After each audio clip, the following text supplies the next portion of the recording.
So natapos tayo sa pag-deliver. So nasa Axe tayo. Ayan. Or sa Hampiong Hampiong Church. Ayan, dito sa Katiningan, Socorro. So dediretso naman tayo. So galing po talaga ako sa trabaho. Kaka-out ko lang po. At papunta tayo ng Kalukmoy Elementary School. So hindi na naman natin kayang bayuin kasi nga ang ating trabahuin. Baka sa Monday na po tayo sa bayuin. Ito na naman po. Dumidilim na naman. So Hampiong Soldatin Church. Nag-repair tayo. Napalitan natin parts kahapon.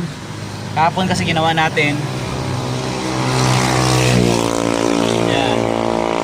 Diretso na tayo. So shortcut po tayo. Shortcut tayo guys. Para tayo guys mabilis. Ayan, nagpabiyahe na tayo. So wala na tayong battery. Hanggang dito lang yung Socorro. Bayan ng Socorro. Alright. So abangan nyo ulit. Putulin natin. At talagang mahaba ang ating documentation sa pagre-review. So pupunta tayo Kalukmoy. Ibabalik na po natin. Naka-order tayo ng battery. So nagawa na natin. Nandito po yung battery nasa likod. UPS po siya. So papalitan. So pinalitan ng battery. At yun magagamit ulit. So tara. And then after nyan diretso tayo sa Central Socorro kasi nga doon natin kukunin yung bayad. Kasi yung AO nila ay nandun din. Okay, so let's go. Okay guys, so shortcut tayo. Okay, kotse pa. So doon tayo dadaan yan sa Gasco. Hindi ko po Gasco, ayan. Ito shortcut papuntang Kalukmoy. Yun pa po yung bayan, no? So malayo pa tayo sa bayan. Dito tayo dadaan. Okay, hintay ko lang ha, baka tayo yung masabitan. Okay, dito na tayo sa rough road. Ayan. Rough road tayo guys. Iisin na lang natin.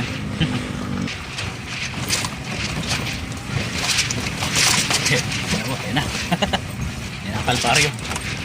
So ang dinadaanan natin. Ayan. Off-road. Tapos tayo po ay nasa Enchanted Kingdom. Tayo po ay nasa Enchanted Forest na. So yan po. Nature na po yan ha. Nasa nature po tayo. Ito po. Ito yung daan. May quarry kasi dito na dito binabagsak na yung mga buhangin. Hindi naman siya quarry kundi bagsakan lang ng buhangin. Na kinukuha sa quarry. Okay. So ito na yun, oh. So ayan, parang storage or tambakan ng buhangin para pag sa mga construction site. Okay, so ito naman ay parang 1 kilometer. 1 kilometer lang yung haba ng lubak. Mamaya kalsada na. Kita nyo naman, naririnig nyo yung tunog. So mamaya hindi na tayo dadaan dito. Sa kabila tayo dadaan. Okay, so nakatapos na tayo dito sa lubak. Kalsada na. Pagod lang din siya guys ha. Isang kamay lang. Tapos control mo natin. Okay, so ito ang buhay ni Sir V sa pag-home service po natin sa mga public school. So talagang ganito talaga ang buhay. Dito na natin pinili. So kaya naman po pinili ko e-bike. Kahit mabatagal, mas matipid. Kahit po kung mabagalan, yung rides, makatagal makauwi, apply na, at least nakakatipid. Okay, so nakakapamasyal na rin, nakakapunta tayo. So ito yung trabaho na nakakapamasyal ka na, kumikita ka. Okay, so punta na tayo doon. Marayan. Ayan, Kamparayan. So nadaan natin ang Kamparayan kung gusto nyo. Ayan, may receptions and then may pool. Pwede kayo mag banding dyan. Okay, so ito na yung off-road na dadaanan natin. Kaunti lang ito, tapos then malalim na off-road.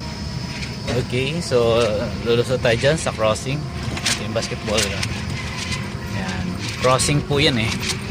So yung papunta doon ay papuntang munisipyo. Yung papunta dito, papuntang Kalukmoy. Hindi ko pa alam yung gitna niyan. Hindi pa ako nakaka-shortcut or nakakadaan siya. So dadaan tayo dito. Ayan, dito tayo dyan. Dito na tayo. Alright, ito papunta yung Kalokmoy Elementary School. So nandito po tayo sa, ito yung daan nila, oh, papunta Kalokmoy na hindi ko lang pag binabaha ito pag malalim. Ayan, ayan yung kalsada pababa, tapos off-road. Nagkukopras pala. Ayan, off-road siya na pababa, kaya isang kamay lang tayo, tandahan lang. Tandahan lang at talagang matatalo tayo sa maintenance. Ayan, so ito yung may ilog dito. Ayan, ganda. Ayan, oh. Ayan, ilog. Ayan yan guys, oh. Parang may kulang na lang, may lumabas na sirena. Ayan, so dito tayo naman sa paahon. Kaya rin po ng e-bike umahon. So na-consume ko na kasi siya, kaya hindi ako makapagmadali. Okay, tapos dito may magandang place. So ito na yung magandang place dito na mahogany tree. Ayan, mahogany tree, malilom, instagramable. Ayan, pwede kayo magpa-picture dyan sa gitna dito sa place ito. Maganda dito sa area na to. So yun yung tinatawag na ano, walang langit. Joke lang. Siyempre natatabunan na nila eh. Okay, so diretso na tayo. Medyo malayo pa, 1 kilometer, more than 1 kilometer pa po. Okay, nandito din guys yung mga ano, sheep. Nawala yung mga sheep dito. Ayun, may mga goat sheep dito na alaga. Awan ko nasaan na, baka nandoon. Okay, so nandito na po tayo. Ayan po yung elementary ng Kalokmoy. So lagi naman po ako dito pag kinakailangan nila ako. Madalas naman po ako nakakapag-repair dito. So document lang po kasi para alam nyo na. Please share guys, like and share and subscribe sa ating channel. Thank you. Okay, wait, here we go again. Nandito naman tayo. Okay, so ito yung lumang battery. Tapos yung battery nila ay nandun. Ayan, ito yung lumang battery. Okay, so ito yung kanilang UPS.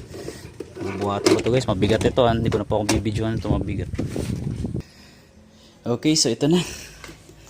Tignan natin. Ano nangyari din? Huwag naman sana sira. Tumba. Tumba po to, nasa video ko po to. Ayan, tumba ang unit. Why tumba? So ito na yung sa kanilang server o DCP. So hindi mapagana nila kasi nga extensions. Bumili rin kami ng extensions just in case na kailangan. Ay, sorry, bakit? Ito yung video. So ito na siya, ikakabit na natin. Okay, so power siya. Ayan, umandar ang ating unit. So hindi natin siya bubuhayin. Umandar yung mga monitors. Okay, umandar sila. Sige po. Hindi pa nakasaksak po yan ha. Patay pa po yung ano din. Wala pang outlet doon. Okay, so functional yung battery. Okay, nagka-counting na po siya. Hanggang 20 minutes lang po ang kaya niya. More than. Alright, shut down. So yun na guys, okay na siya. Test lang nila. Just in case po pa nag-brand out kasi UPS. Iwan ko na yung charger nandyan. Nandyan na yung charger. Ayan. Okay, so alis na tayo. Punta tayo central kasi pipikapin natin yung bayad. Napakalayo. Nandun kasi yung iwan nila. So yung bayad, ayan. Alright, let's go.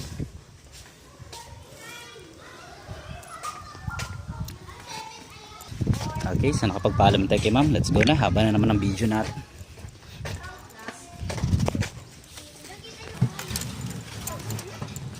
Palabas na tayo. Nasa bayan na tayo. Ito sa triangle ng Socorro. I love Socorro. So central ang diretsyo natin.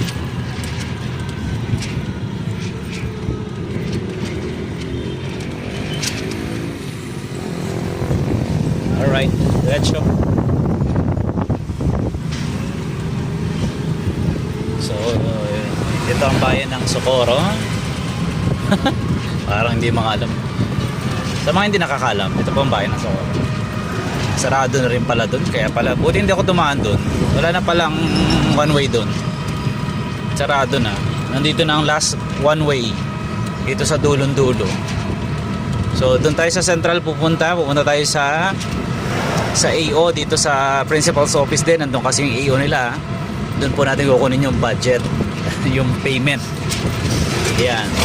Okay, let's go. Okay, so ito yung school. Liligo tayo. Buti naman wala mga kasalubong na masyado mabibilis. Alright, pasok sa banga. Ayan, dito tayo sa Elam Socorro. Diyan tayo sa building na yan pupunta. So, madalas na rin tayo dito mag-repair. Mas madami tayong nire-repair sa Central. So, parking tayo. So, ayan, punta tayo doon sa taas. Nakalabas din tayo. Sobrang tagal, init. Okay, hanapin ko lang yung pangalan ng Mazda na pupuntahan ko and then diretso tayo. Tapos yung video. 2% na lang mamamatay na to. So yun na po, si sir pala yung principal ang kausap natin. Pupuntahan ko sila doon kasi training kasi nila ngayon. Ay nako. So maraming salamat guys sa panonood at see you in my next video and bye bye, goodbye. So 2% na lang mamamatay na. Okay, bye bye. Update ko na lang kayo sa mga other video natin.